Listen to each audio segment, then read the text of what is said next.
Na Band FM, quem ama não esquece.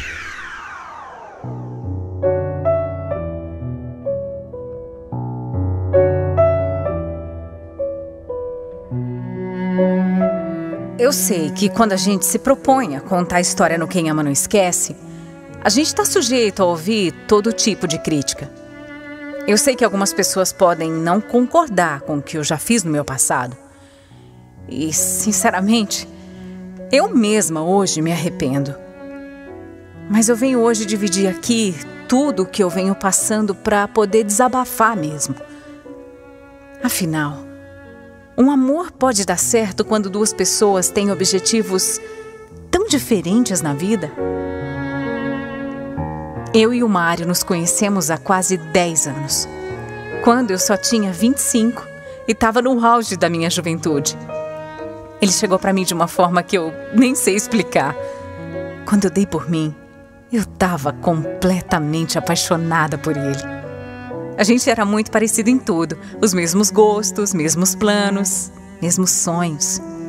Era como se eu tivesse encontrado realmente a minha alma gêmea.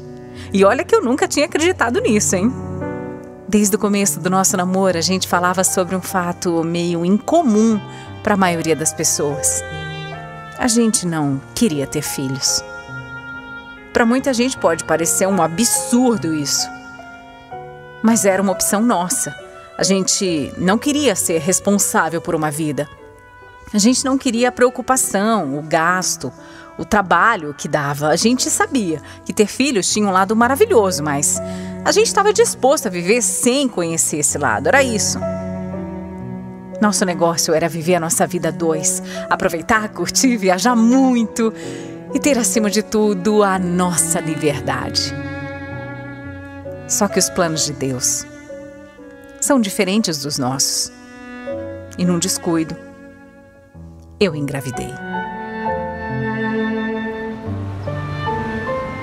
Meu Deus do céu, Estela, e agora? Um filho?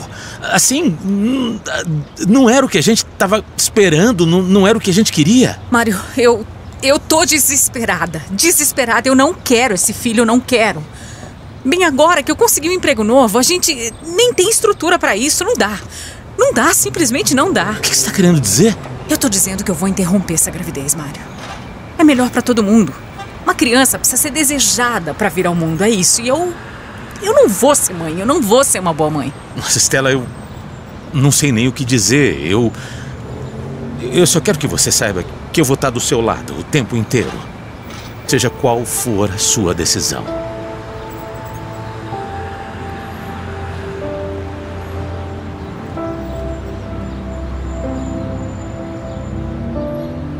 E ele esteve mesmo. Todos os segundos. Não pense você que quando uma mulher decide abortar, ela simplesmente vai lá e aborta. Não, não é assim. Mesmo eu tendo 100% de certeza de que eu não queria aquele filho, foi muito triste. E foi muito traumático também. Eu me senti horrível. Um lixo de ser humano. Eu praticamente entrei em depressão. Quem me salvou foi o Mário, que mesmo nos meus piores momentos não soltou a minha mão por nada nesse mundo. Foi ele quem me ajudou a sair da depressão e nessa hora tão difícil, ele acabou mostrando ainda mais o quanto me amava, porque ele ainda por cima me pediu em casamento. O aborto que eu fiz nunca foi algo que eu me orgulhei, sabe? Mas eu também não posso dizer que pensei muito sobre isso nos anos seguintes. Foi uma coisa que eu decidi enterrar no meu passado e que eu sabia que tinha sido o melhor na época. A nossa vida continuou normalmente. Nós casamos numa festa que foi a nossa cara. Foi num sítio cheio de amigos e durou 2 dias, uma festança danada. Nos primeiros anos de casamento, a gente fez de tudo. Exatamente como a gente sonhava. Saímos, passeamos, curtimos demais, viajamos. Nossa, eu era tão feliz que parecia que eu ia explodir de felicidade. Mas os anos foram passando e um vazio começou a crescer dentro de mim. Eu não sabia o que era. Não sabia. Eu não conseguia descobrir por que de repente eu não me sentia tão feliz como eu era. Nossa vida era boa, não tinha luxo, mas era bem confortável. Nosso relacionamento era tranquilo, a gente quase nunca brigava e eu continuava muito apaixonada por ele. Nós dois tínhamos saúde, eu tinha uma família, eu tinha amigos, mas a minha cabeça, aos 34 anos, estava diferente. Tudo aquilo que eu tinha já não me preenchia por completo. Foi quando eu passei a ter muitos sonhos estranhos. Primeiro, que eu estava grávida. Depois, já estava com um bebezinho no colo. Eu comecei a entender que o que faltava era aquilo que antes eu nem pensava em querer. Um filho.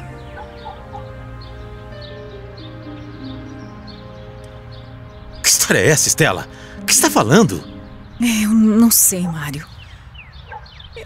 Sei lá, eu acho que eu tô amadurecendo, mudando de opinião sobre ter filho. Desde quando? Desde quando isso? Não sei.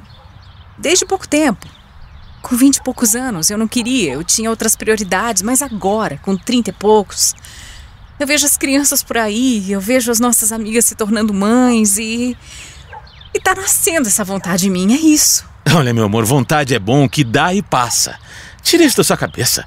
Olha que vida incrível que a gente tem. Uma criança ia mudar tudo. Você não está raciocinando direito. Nossos passeios, as nossas viagens, os nossos planos.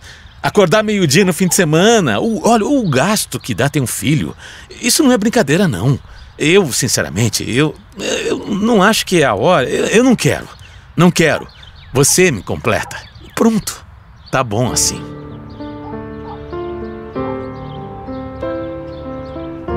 Aquela conversa me deixou arrasada. Eu sabia que o nosso trato era não ter filhos. E esse trato era uma coisa antiga que a gente nem falava mais a respeito. Mas sei lá, eu achei que, da mesma forma como eu estava mudando, ele também mudaria. Mas foi um balde de água fria. Ele realmente não tinha a menor vontade de ser pai e nem sequer de conversar a respeito ele tinha vontade. Já eu, por outro lado, cada vez ia sonhando mais e mais com isso. E não parava de pensar no assunto. Parecia que para todo lado que eu olhava tinha um bebê, tinha uma mulher grávida. Eu comecei a ficar meio obcecada com toda essa história. Eu ficava horas na internet lendo sobre maternidade e coisas que eu queria viver. E claro, a história do aborto que eu tinha feito voltou com tudo. Como eu comecei a me arrepender. Meu Deus. Eu não conseguia pensar em outra coisa. Eu passei a me sentir uma idiota. Uma pessoa egoísta, fútil, que preferia uma vida de liberdade ao invés de ter um filho. Como é que eu pude ser tão mesquinha? Eu queria tanto. Eu precisava ter um filho, senão eu não ia ter paz. O problema era meu marido. Toda vez que eu tentei conversar sobre isso com ele, ele me cortou. E o pior, ele passou a perder a paciência comigo até chegar a ponto de me dar um ultimato.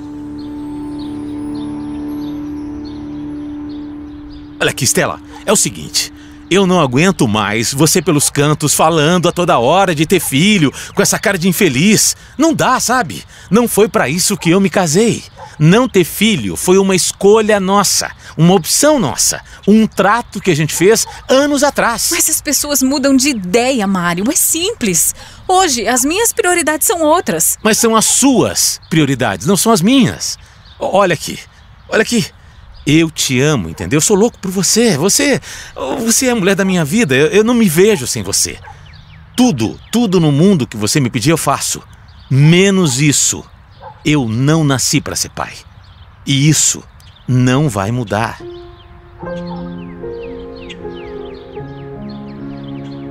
Era definitivo. Ele ainda falou, de uma maneira bem sutil, mas firme, que não queria mais falar sobre o assunto porque ele não ia mudar de ideia e que se eu não estava feliz, era melhor cada um ir para o seu lado. Eu não conseguia nem pensar em viver sem o Mário, imagina. Desde o começo, desde quando a gente se conheceu, eu sentia que ele era a minha alma gêmea.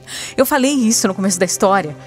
Eu tinha certeza que não ia encontrar um outro homem como ele, nunca, nunca. O amor que eu sentia pelo Mário era maior que tudo, mas talvez só não fosse maior que uma coisa: o amor por um filho.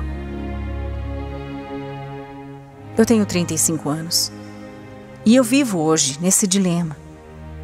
Eu sei que eu não tenho mais muito tempo e se eu quiser engravidar, se eu quiser ser mãe, eu não posso esperar muito. Mas realizar o sonho de ser mãe é abrir mão do meu grande amor. Eu não sei.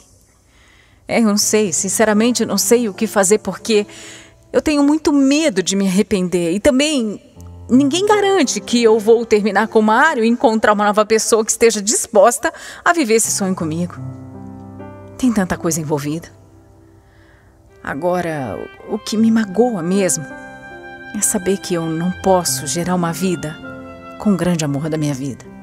É saber que ele, que diz que me ama tanto, não está disposto a mudar de ideia para me fazer feliz. Eu não sei como as coisas vão se desenrolar daqui para frente, mas eu espero que Deus tenha escrito um futuro bonito para mim. E que tudo mesmo, acabe se encaixando de alguma forma.